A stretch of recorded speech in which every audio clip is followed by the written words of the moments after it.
Hello, Gabriella. How are you? Good, thanks. How are you? I'm doing perfectly well. Thank you. It's nice to be here. I'm so happy that you can join us on this live. I feel like I've been wanting to have you on this live for the longest time. Thank you. Thanks.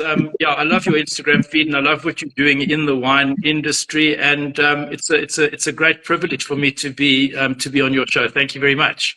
Likewise, I think that in terms of all the different people in the industry that I definitely look up to, academically, you're probably one of the top people that wine students look up to. I mean, you're probably one of the most achieved people in wine academics for the WSET and through all of that sort of line of academia. And so to have you here talking live with me on the show, it's a very big privilege. So I'm really grateful to have you live with me today.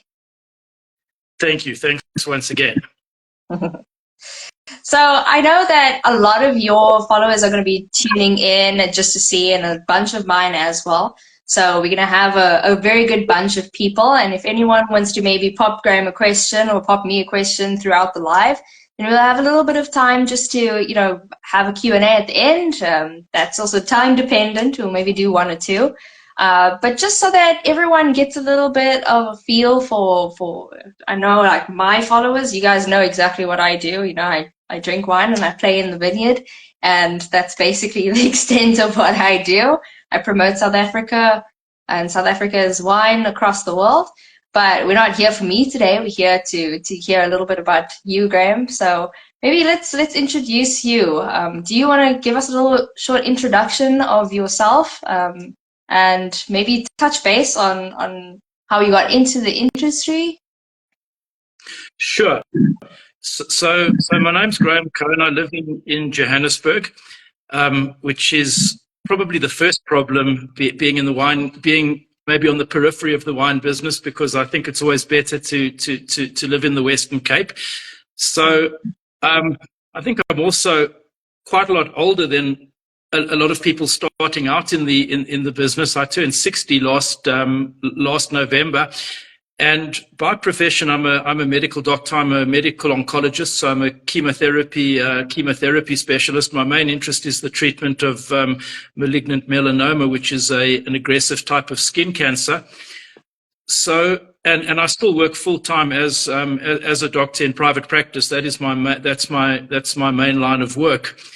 So my journey into wine probably began about 7 or 8 years ago, when I was drinking more wine and enjoying wine. And I realized about 6 years ago that I really knew very little about wine. So I credit my WSET journey and education to a bottle of Domaine Romani Conti Grand Echezot. I was having lunch in London with a friend of mine. We've been friends for 45 years, and he lives in the UK, and we went for lunch, and he brought a very special bottle of wine. And I decided, if I'm going to ever get to drink wine like this again, I need to know something about it. So I arrived back in Johannesburg, and I immediately emailed initially the Cape Wine Academy, and maybe there was a technical glitch, but I'm still waiting for the email back 6 years later. And then somebody said to me, look, get hold of Debbie van Vlymen, who runs the WSET courses in Johannesburg, which I did. So I did my WSET level 2, and then I moved straight on to my level 3. And then, with a little bit of an interruption due to COVID, which I think was actually a good time. We were only working half day at the practice. We were only working 3 days a week at the practice. At that stage, we split the practice. So half of us worked Monday, Wednesday, Friday, and the other half worked Tuesday, Thursday, Saturday. And that actually gave me a lot of time to do some extra reading. And then after that, I embarked on diploma, which I finished at the end of 2023. Oh, that's really, wow. In terms of the journey, I think that's probably the most interesting journey, going from medicine into wine. A lot of people that might follow both of us might argue that medicine and wine goes hand in hand. A lot of people might argue that wine is medicine for some people. But thank you so much for sharing that. I mean, going from medicine into wine academia is almost like, would you say that wine had, a lot of people will say that wine is probably one of the most difficult things in the agricultural sector to study.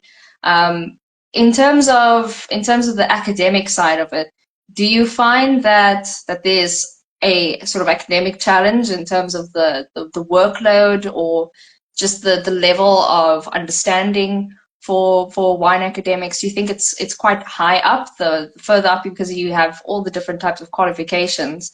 And do you think that they reach a level that is almost, that comes anywhere near to medicine?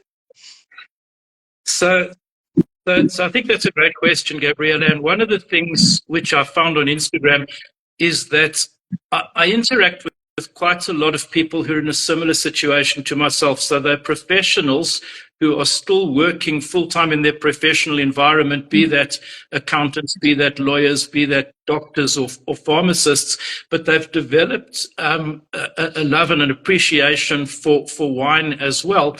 And I think that it probably has both positives and negatives. So for me, having a very scientific background, what I found is that as I got higher up into the WSET qualifications, I found the theory, particularly the viticulture and the vinification, both extremely interesting, but it was also much easier to learn coming from a scientific background. Just to give you an example, if you've been to art school or drama school, things like malolactic conversion, things like fining and filtration and hybrids and crosses and Saccharomyces cerevisiae, these are difficult words and phrases and terms to learn firstly what they are, and secondly how they work. But having I think an academic scientific background makes that a lot easier. Where being in a profession I think is much more difficult is that we don't get to taste nearly as much wine as people who are in the business. Mm-hmm. And certainly speaking for myself, the theory comes more easily and the tasting is less intuitive, and I found it much more difficult and still find it much more difficult. So I think coming from outside the industry has both pros and cons. Mm-hmm. Yeah, I mean, that's a very interesting, and I like how you touched on you being in the medical field. It is a very scientific field, and winemaking and sort of viticulture is also this it's a biology, a different type of biology, but it's a plant biology, and it's very scientific as well. So it's I understand very much what you mean by it's very much scientific based. It both has their own challenges, but it's also that similarity. But yeah, I mean, having access to wine and training your palate, being in the industry, it does come with its perks, but obviously you lose a lot of touch with the theoretical part of it, because you hardly ever reading up on any of the theory, because you're so used to interacting with wine in a practical way. And I think the biggest misconception is definitely that wine or people that work in the industry actively just automatically know everything. Obviously, you have to do quite a lot of reading. I think you can attest to this. Wine theory is a lot of theory. It's heaps of theory. But yeah, do you want to maybe tell us a little bit about the different types of qualifications that you can get in the industry in the sort of WSET? And because I know that a lot of people have different types of, they choose different streams and revenues of getting into the industry. You have the university, you have the WSET, the Master of Wine, the Court of Master Sommeliers. And I feel like a lot of people don't fundamentally understand the difference between university, studying winemaking, and then going into something like WSET.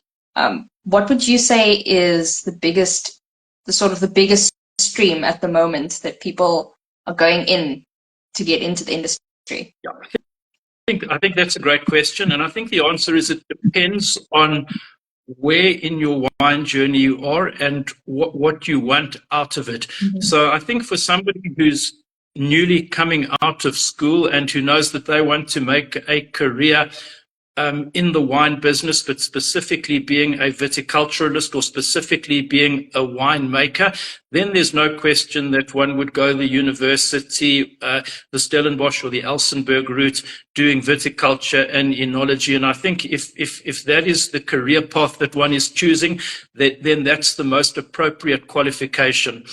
So I think for somebody who is in the service-orientated industry, which would mainly be for sommeliers and for people working on cruise ships and people working in restaurants, I don't know as much about the CMS as I do about the WSET, but from my reading and from interacting with people, it would seem to me that the Court of Master Sommeliers is a slightly more practical and a slightly more service-orientated qualification, whereas WSET is probably a more theoretical and maybe a slightly more academic qualification. So I think that would probably be the difference between the three. Mm-hmm. Oh, definitely. I think that definitely sums it up quite good. And I mean, there's a lot of misconceptions about getting into all of these different types of. A lot of people try and do as many sort of streams of the academia as they can, and they also try and get a lot of practical in, to the point where people become overwhelmed and they don't particularly know in which direction they want to go in the industry. So they're sort of everywhere. So what do you think, in your opinion, because I know that you are quite deep in the academia of wine. So I think you are the most appropriate person to ask in terms of what do you think is the biggest issue that we currently face in our academic curriculum of wine. That's sort of, that's very broad. I know it's a very broad question. But this is sort of from the university into all of the different qualifications. Yeah, so again, I think it's an excellent question, Gabriella, and it's something which I've thought a lot about. So the one thing that I always tell people is that, once again, I think it depends on what you want out of the industry and where you want your involvement in the industry to go. The first thing which I tell people regularly is that one doesn't have to know anything about wine to love wine and to enjoy wine. So it doesn't mean that because I might know a little bit more about how grapes are grown and how wine is made, then somebody sitting next to me at a tasting, that their enjoyment of that wine is any less than mine. So one of the other things that I've seen in my wine studies, and I think it probably holds true not only for medicine but for a lot of qualifications, is that I believe that if you do want knowledge, knowledge is like a pyramid.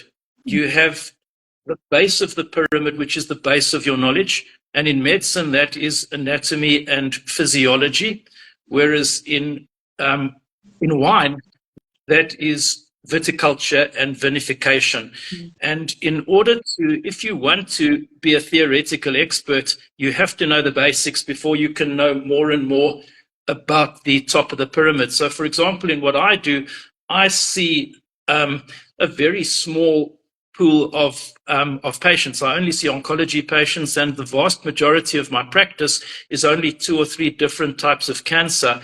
But I have to have that anatomy and physiology knowledge, which I did at medical school 30 years ago now, in order to be competent at the top. And I think it's the same in wine education. If you want to get a good wine education, you need a broad base of viticulture and vinification. And I think WSET is superb in that. And even looking at the questions which they ask in the Master of Wine, in the MW entrance and the Stage 1 papers, there's a heavy basis on viticulture and vinification. So I think in whatever one does, knowledge is a pyramid. But having said that, do you have to learn about wine you have to know about wine in order to enjoy wine. Absolutely not. Mm-hmm. I think that's an excellent answer. I mean, I think the biggest misconception about wine is that you need to have a sort of a background in whether it is WSET level 1. I know a lot of people are sort of gifting friends and family level 1 certificate, not certificates, entry to the level 1 of the WSET, just so that people could have a little bit of that base knowledge from it, which is great. It is absolutely, it's going to enrich you in so many ways. But I think the biggest misconception is that you can't enjoy wine because you don't know enough about it. And if you know too much about it, I know the term wine snob keeps on, circulating around, especially in gatherings. I don't know if you've ever heard this or if anyone has ever sort of thrown this term at you, the term wine snob. Yeah, absolutely, including my family. And I think the other thing about wine education is that one has to, if one does say, I'm going to do my WSET level 1 or level 2, I think it's okay to say, I've done level 1 and that's all I want to know. For me, this qualification gives me enough knowledge for what I'm looking for. It doesn't have to be a ladder which you have to climb higher and higher and higher. For some of us, it's great. But I think that's another important thing about wine qualifications, is that it doesn't mean that if you do level 1 and do level 2, that you're inadequate because you haven't done level 3 or you haven't done diploma. I think there's different things for different people, and you have to be comfortable with how much you want to know. Exactly. And I think that's just it. Wine is supposed to be a comfortable, social thing to drink. It is something that it brings people together. I mean, it brings people like you and me together. We're two completely different people. You are more in the academic side. You are also in the healthcare sector. And I just, I don't actually know what I do. I don't even know where to put myself. But there are a bunch of people that's on this live today, and we're all together from different sort of corners of wine, whether it's just consuming, just appreciating it. It is, boxed wine. Wine is a very social thing, and it is always, since the dawn of time, been the most social drink to have around a gathering of people. And I think the constant need for knowledge shouldn't be higher than our sort of appreciation for the simplicity of it, because wine does not need to be a very complex thing. And I think that's a very big challenge that we're facing. But I think, in terms of big challenges in the industry, I wouldn't just say the industry, but also just any sort of sector of wine, it's very interesting to see people from different sort of corners of the wine industry talk about all the different challenges that they've noticed. So I just want to hear from you, what are the maybe the biggest challenges or minor challenges that you might have faced in the industry, or that you've noticed that are quite prominent in the industry? Yeah, so I think firstly, for somebody who sort of sits really on the periphery of the industry, where this is not my full-time job, the first thing that I must say is just how generous the industry is with their time and with their knowledge. As I say, I'm somebody who doesn't do this for a living. So if I go to a wine estate, or if I go to a winery, there's very little that estate or that winemaker is going to get from spending half an hour or an hour or 2 or 3 hours with me. But what I can say is, wherever I've been, and this is widely in South Africa, but also in Australia, and even in the UK, I've been welcomed. People have been enormously generous with their time and their knowledge. And I think that's one of for me, the most heartening things about the wine industry, is that everybody has strengths and everybody has weaknesses, and one can all learn from each other. So for me, there's actually been very, very few challenges, and really, as I say, I've only been made to feel welcome, and I've only been welcomed with open arms into the industry. as far as challenges of the industry, sort of macro challenges for the industry as a whole going forward, there I think there's many things. I think climate change is an enormous challenge, and I think it's at long last being taken seriously. I think that what's also heartening to see is an increase in sustainable, biodynamic, and organic viticulture. We've only got one planet, and we need to preserve it, and we need to look after it. Other challenges, I think, is for the industry as a whole is declining sales volumes. If you look at wine consumption generally is falling. Certain categories of wine, for example, fortified wines have fallen, and sweet wines have fallen much more than other wines. But in general, people drink far less today than they did previously. Now, it's not as simple as saying people drink less wine. I think the premiumization is occurring, and people drink less quantities of better wine, which is probably a good thing. Mm. But I think those are just some of the sort of major challenges facing the industry as a whole at the moment. The other thing, and I'm going to go out on a limb here as a healthcare professional, for me, one of the most worrisome things is the sort of anti-alcohol and health lobby. So there is no question as a medical doctor that in excess, alcohol is very bad. Alcohol causes significant cardiac disease. Alcohol can cause neurological disease. Alcohol causes liver disease with cirrhosis. And I think one of the problems with alcohol, particularly in excess, is that alcohol, unlike smoking, can affect other people. So if you're smoking, you can damage your lungs, and you can damage your heart, and you can damage your blood vessels. I mean, there's passive smoking, but you're not going to go out and drive drunk and kill somebody, or have domestic abuse and things like that. So it's a difficult thing. There's no question that alcohol needs to be, that alcohol in excess is potentially very dangerous. But I think that one of the largest problems faced by the industry at the moment is the sort of health and anti-alcohol lobby. I'm not sure if you're aware of this, but the WHO last year put out a statement saying that no amount of alcohol is safe from a cancer risk. Wow. I didn't even get the memo, but that's quite a shock, especially with the amount of money that's being put into the marketing and into the marketing of liquor as a whole, not just wine. And I think there's a lot of money being pumped into wine specifically for its marketing, because it has more of a soft spread, almost as if, there's all the research of the blue zones, the blue dot zones of the world. And everyone's trying to link wine as an attribute to these people living these very long lives. And I think that's why the marketing for wine is so heavy compared to all the other types of liquor. And I didn't actually know that the WHO put out that memo.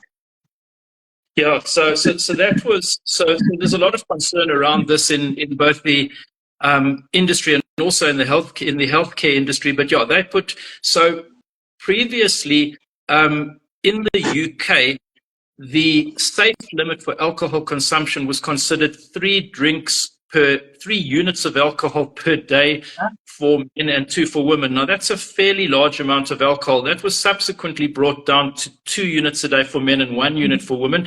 But now, as of 2023, the WHO says that there is no safe limit of alcohol. So, so I think that's a challenge for the industry as well. Yeah, that is definitely a challenge. Do you maybe want to take a look at some of the questions that's been popping through?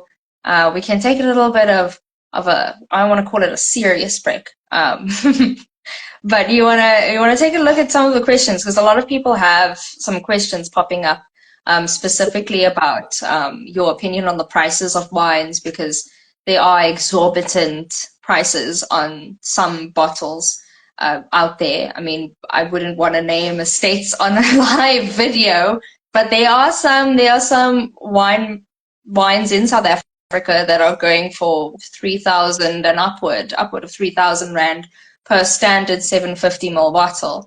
And some people just want to know your opinion on these very hefty prices on bottles of wine. So I think this is a great question, and it's one also which I think about a lot.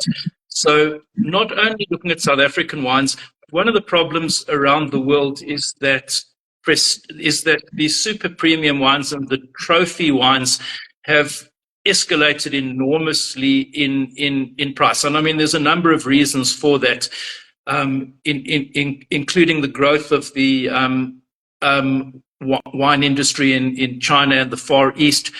But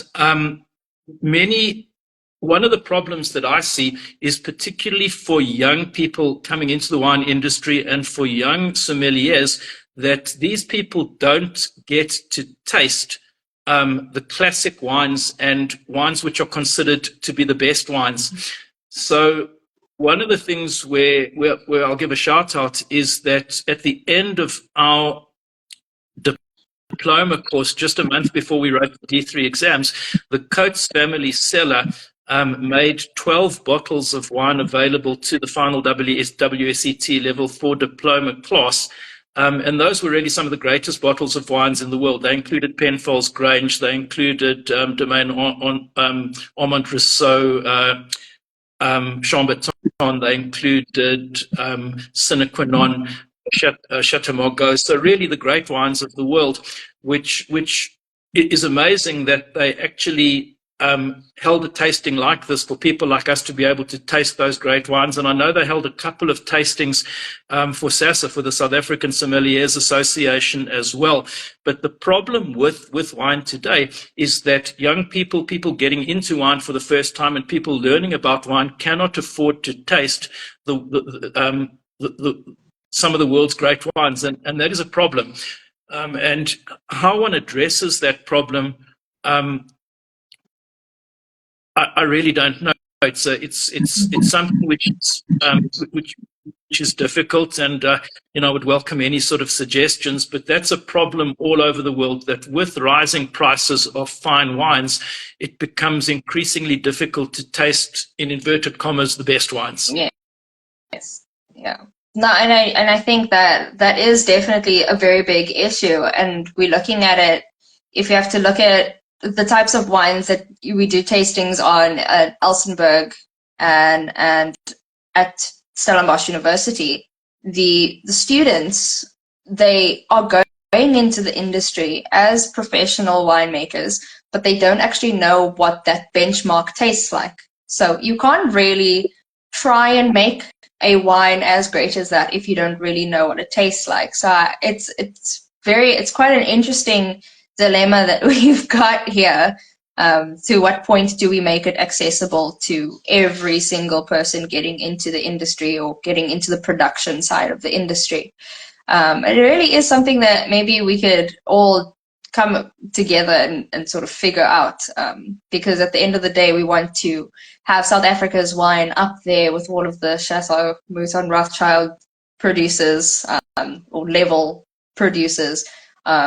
And we want to have our wines shine, not really exactly like theirs, like the French wines, like the certain Italian wines, and we want to have a sort of South African spin on it.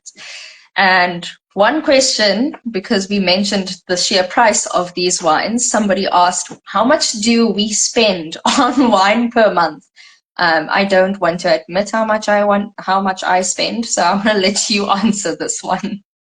So I think it depends, and I think there are months when I spend nothing, and there's months when I spend quite a bit, and I think it depends on my mood at the time, and it also depends what I see and what is for sale. So as you know, I have a great penchant for old wines, and particularly old South African wines. So if something interesting comes along my way, I'll take it. But there's many months where I sit on my hands and don't buy anything. One of the other points that I just wanted to raise regarding price and wine, and this is very interesting, is that quality and price of wine is linear only to a relatively small point. And what I mean for that is that as quality increases, so price increases because of variables like vineyard site, labor costs, growing,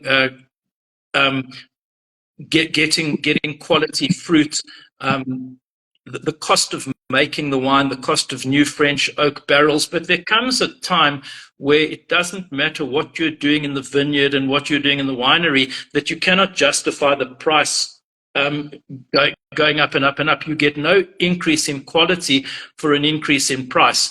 And after that level, everything really just is about rarity and about the desire for certain consumers to have very famous and very expensive wines.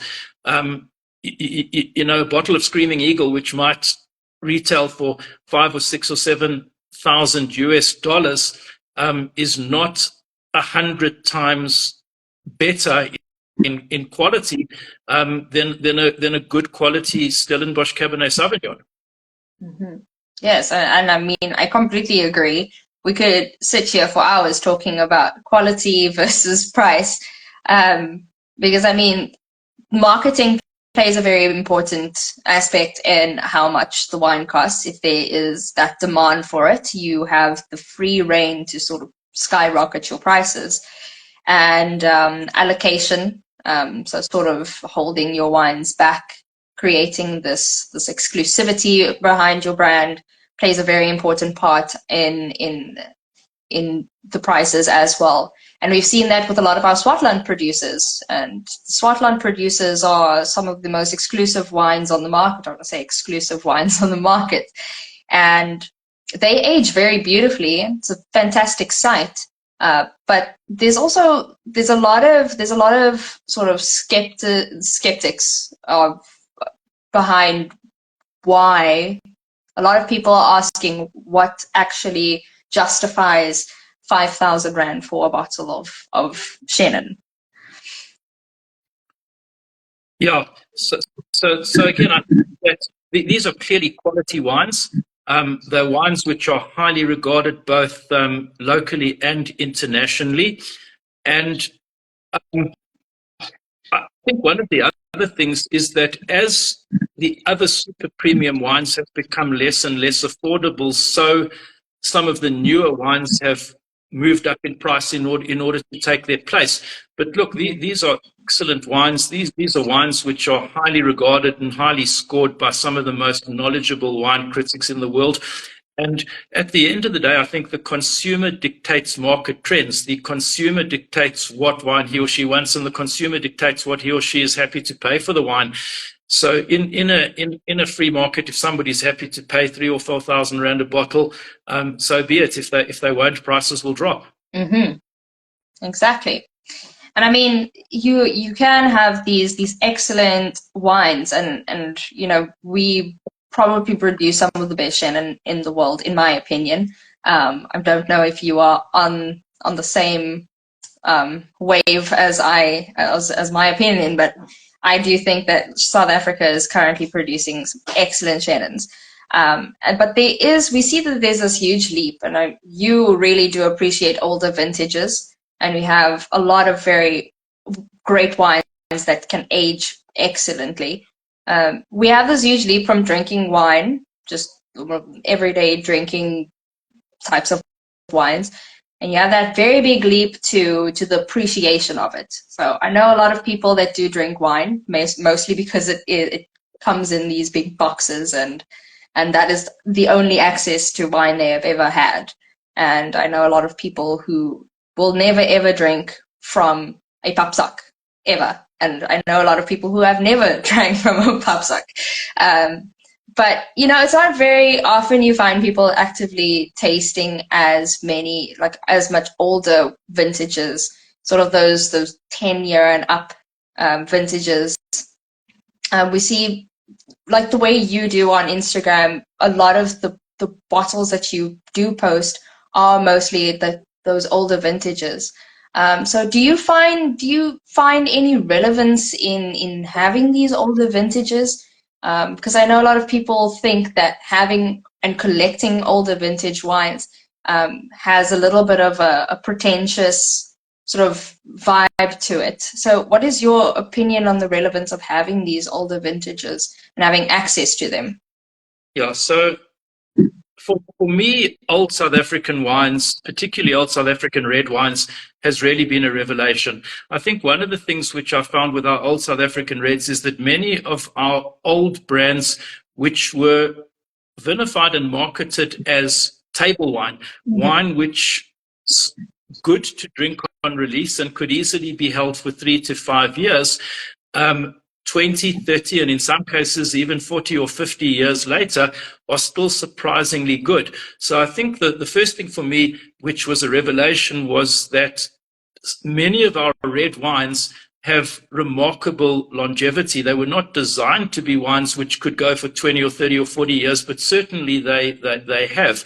And there we're talking not about brands. We're not talking about the super premium brands. We're talking about brands like Alto, brands like Lanzerac, brands like Zonneblum, brands like Bertram's, which doesn't exist anymore. Wines which 30, 40 years later are still remarkably good. So I think that old wines are interesting in that, firstly, I've read, and I'm not sure that this is true, but I've got no reason to disbelieve it, that as one gets older, one's palate changes and one appreciates and one likes older wines more. So I think many of the wines that I drink and I find fascinating, many people would spit out and say this is terrible. But I think old wines do have a certain charm to them. Certainly, I think old wines need to be evaluated and judged differently. So clearly, old wines are very tertiary. When you smell and when you taste the old South African wines, one gets aromas of sort of stewed fruit and dried fruit like prunes and like raisins, and then coffee and chocolate and aged leather. But Michael Fridgen once actually said that many of the old South African wines are quite porty in their smell and taste. But in my experience, the best of these wines are wines which still have a little bit of primary fruit, and you do get wines which can still be 30 or 40 years old with some primary fruit. And the best of these wines have structure. And what gives these wines structure is a persistent tannin and persistent acidity. So it's almost like a scaffolding or like a Christmas tree on which you're hanging your ornaments. The best of these very old wines have sufficient acidity, sufficient tannin structure, and then just a hint of the primary fruit along with all the tertiary notes to keep things interesting. For me as well, the history is fascinating. When you get to my age, there's very few non-fortified wines which were made before you were born, which are still drinkable, but there are a couple. But I drink a 76, and I think that's the year that I was in Standard 5. And for me, the history is remarkable as well. So I've got a great love for these old wines, and one of the things I wonder as well is with, some of our sort of new wave and modern wines, will they have this longevity? Will we still be drinking these wines? Will they still be good and still providing sort of such enormous drinking pleasure 30, 40, 50 years on? Mm-hmm. I think that's probably the most brilliant answer that I've ever had to old vintage wines. But I mean, exactly what you mean. Are we producing wine? We have this very big sort of push away from the way winemakers used to make wine. There's this very new wave of making wine, making it much more light, drinkable on release, especially with certain reds. And there is this very big relevance of the winemaking technique of these old vintages that are holding up to this day. Precisely. So one of the theories is that certainly before the WO, the Wine of Origin legislation in 1973, what you saw on the label and what you got in the bottle were often two very different things. And one of the theories is that there was a pretty good dash of Cinsault added to many of these wines, even if they were labeled Cabernet Sauvignon or whatever, which has actually provided that longevity. The other interesting thing about old wines is that old wines lose varietal typicity. They don't all taste the same, but if I might be wrong here, but I think there's very, very few people in South Africa, even among our most proficient tasters, who you could give a 40 or 50-year-old wine to and say, what is the varietal here? Is it Cabernet? Is it Syrah? Is it Cinsault? They tend to lose varietal typicity, but like I say, the best of them have that little remaining fruit and they have that structure. Mm-hmm. Wow, that's actually so interesting. And I mean, it's very rare to find somebody who has so much background knowledge on all the vintages, because I know a lot of sort of wine specialists currently, they're focusing a lot on current wines, current wine trends.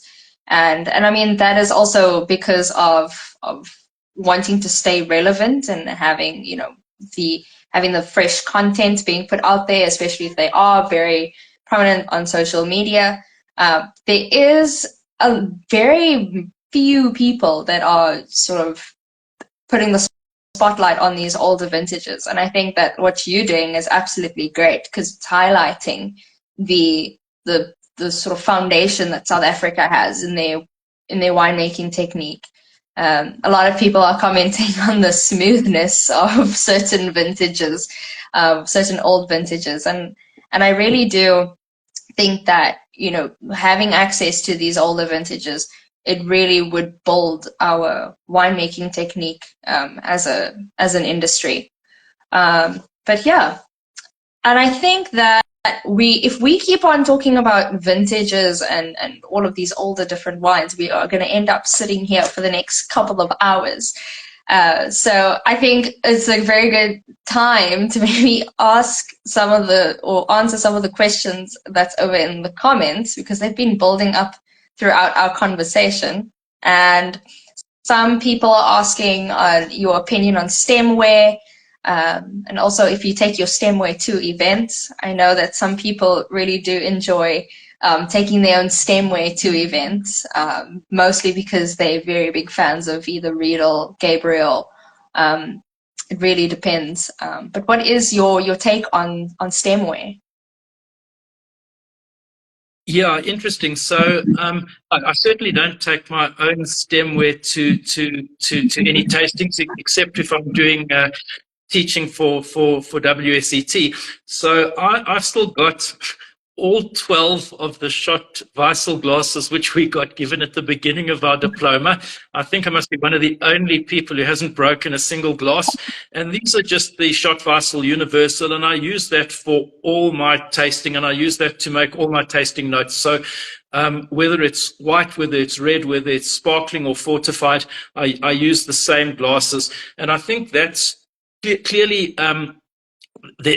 there are definite no-nos when it comes to tasting, particularly for things like for things like champagne. But I think for me, what I found with tasting is get a glass which you are comfortable with, be it Schott Weissel, be it Riedel, be it Gabriel, whatever it is, and then stick to that glass, and one becomes comfortable with the aromas and the flavors and how you taste the wine and how you smell the wine for that glass. So I use the same glasses all the time. It's a Schott Weissel Universal.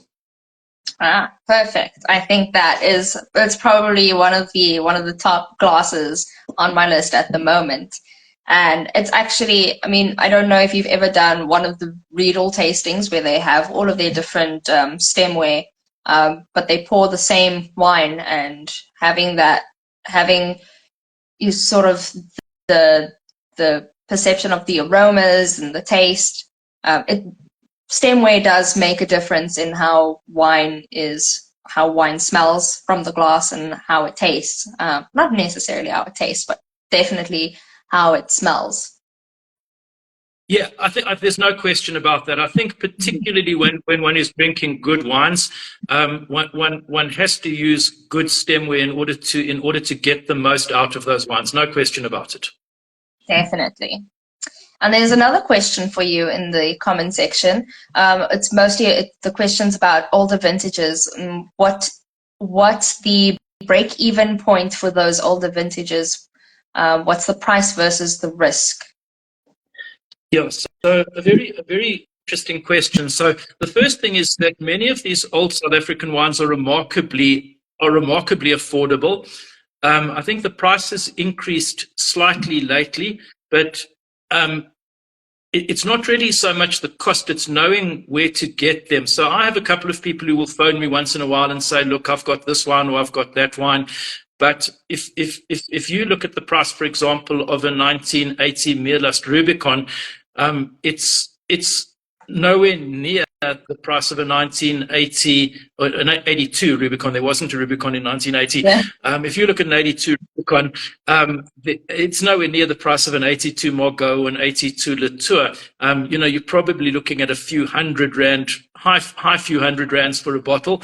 I think that the risk with older wines is provenance. So with any old wine, there's always a chance that wine is not going to be good, and that chance can probably be as high as 15 to 20% with some wines, and it's a risk that you take. There are some of the estates which hold back wines, and you can buy older vintages from the estates. For example, I know that Saxonburg is still selling their 95 Pinotage and Cabernet Sauvignon, and obviously that's been perfectly stored. And the Vinatec has got vintages of Edelkeer I saw on offer the other day, going back to the 1970s. So when it comes to buying old wine, if you can, always know the provenance, although that's not always possible. And one has to accept the fact that there are going to be bottles which are, number one, flat and dull and clearly past their prime, and they're going to be bottles which are seriously flawed. But when you get that special bottle, it makes up for all of that. Mm-hmm. I think that it's a game of lottery. It really, older vintages is a game of lottery, and you just have to be willing to play it, I guess. That's my take on what you just said. Is really, you have to be willing to risk some to gain a very good bottle. But I think that, we've been on this live for almost an hour, and we've gotten so many of these questions. And I think if we have to continue answering all of these questions once again, we're going to be here all night, which I wouldn't particularly mind, because I really do love having these types of conversations. And it's really great for you to be, taking your time to be, on this live and having this conversation with me, and giving all of us that is currently on this live with you a different angle of the wine industry, and also just wine studies. But in your opinion, I would really like to know, as sort of the final question, where do you see our wine industry going in the next couple of years, or let's just say a decade? Yeah, so I'm extremely bullish and extremely hopeful for the South African wine industry. I think that we have, one of the things about our industry is diversity, a diversity of site, a diversity of terroir, a diversity of grape varieties with no stringent appellation rules, which is hamstringing what can and what can't be produced. And then importantly, a diversity of people, young, many female winemakers now. I mean, I was looking at an article the other day. I just couldn't believe how many women are making wine today, which is incredible. And one of the things about South African wine that I think South African wine offers unbelievable quality for very modest value. Yes, you do get your 3 and 4 and 5,000 rand bottles that you were talking about, but you also get your 150 and 200 rand bottles, which tasted blind or scored 95 and 96 and 97 points by decanter.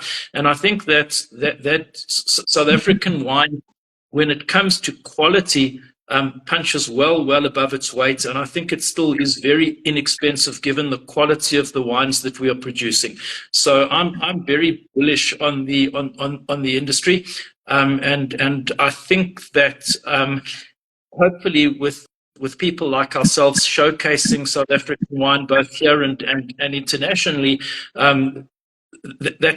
that can grow the industry, that can grow jobs, that can grow the economy, and that can grow the country eventually. Yes, absolutely. 100% agree with you. But I mean, the wine industry is also a very big part of our tourism sector, if you think about it. A lot of people come to South Africa as tourists, mainly to come to Cape Town to experience the beauty of the wine routes. And I think wine as a whole, if you have to look at all the wine producing countries in the world, wine has a significant role in the tourism aspect of the GDP. So in terms of the economy, I think the wine sector, agriculture and the wine sector really does play a very important role in our country's economy and job provisions for people, and also just keeping people occupied, let's just say. If people have nothing to do, going to a wine farm, not necessarily just to drink wine, but also just to admire the natural beauty around. And very few places in the world actually has the privilege of having that sort of natural aspect behind a lot of the wine industries. A lot of the sort of places in Germany, you'll have these beautiful forests surrounding a town, but the town isn't necessarily natural in terms of the cellars, or it's chock-a-block in the middle of the city or in the middle of the town. There's not really a lot of scenery around. So I think a lot of the things we take for granted in South Africa is that we have such good, easy access to our wine farms, and just to go and pop in and see a cellar. A lot of people don't actually know what the inside of a cellar looks like, but they've been drinking wine their entire lives. Absolutely. And I think that you make an important point here, Gabriella, that South Africa is a leader in wine tourism. If you go to Champagne, if you go to Bordeaux, if you go to Burgundy, firstly, it's very difficult to get into those estates or domains or houses. And secondly, they're fairly boring. But if you look at our estates, you look at the scenery, you look at the restaurants, you look at the offering, not only, as you say, food, wine, but also sports like mountain biking. I know Paul Kluwer has got a mountain bike track on the actual estate. Wine tourism is in South Africa. South Africa is a leader in wine tourism because you go for the experience. The wine is almost secondary. If you're a wine lover, you'll find something incredible to drink, but you don't have to drink wine. You'll sit under the 200-year oak trees and have a picnic and eat incredible food and take in the sort of natural beauty of the Cape winelands. We really are leaders. And a country which other wine countries and wine regions look up to when it comes to wine tourism offerings. Absolutely. Absolutely. And I think there's that excellence in, South Africans needing to be all-rounding. I think with our wine industry, everyone sort of strives to be an all-rounder. A lot of winemakers are all-rounders. They are wine judges, winemakers, wine specialists. They travel the world. They make wine all over the world, and they come back and they bring the knowledge here, and they're just constantly developing the wine industry. And I think South Africa's resilience to any sort of change, we have a very good approach to change as a winemaking country. And I think that a lot of, like you said, a lot of these different winemaking regions in the world, they look up to South Africa in terms of our wine tourism. And I think that background of us being so good at wine tourism is our ability to move with change instead of, fight it. I think that's what the old world is really lacking, is definitely the lack of want to change. Absolutely. Yes. But Graham, I think that this is a very excellent note to end our live off on. And it's been an absolutely great conversation. And I know a lot of people they're only joining now, but they can definitely watch the live once we post it onto the social media feed. But yeah, it has been such an enriching conversation having you here on this live, and having everyone ask questions and being engaged on this live. And thank you so much, guys, for joining in, and thank you so much, Graham, for taking the time to be here and just to answer my rapid fire questions. Before we go, Gabriella, thank you. It's been an absolute pleasure, and I could certainly have done this for another hour. I see a lot of people who I correspond with on Instagram. I just want to say hello to Ashley Hand, who I know is watching us from San Francisco. I see Ronald, one of my friends from Johannesburg, Leonie, Inika, one of my diploma classmates, and somebody who I have enormous respect for in the wine industry is watching. Marcos from America as well. My daughter Emma, thank you. But to everyone who's taken an hour out of their time and watched this interview, thank you. And Gabriella, thank you very much. I think that what we can all do is in our own way we can promote South Africa's wines, which are incredible wines, as I say, brilliant quality and unbelievably good value. And the biggest thing for me about wine is that everybody learns from everybody else. I know more about something than somebody else does, but they know a lot more about something else than I do, and we all learn from each other. And I think for me, that's the most amazing thing about the industry, and that's an incredible thing about Instagram. So to everyone who's watched, thank you for taking an hour out of your busy schedules, and much appreciated. Yes, thank you, everybody, and thank you so much, Graham, as well. Once again, for giving us, a lot of the knowledge that you've gained, and just sharing it with us constantly via social media streams, and also via joining in on this live. And for those of you who are just joining now, you can also go onto YouTube.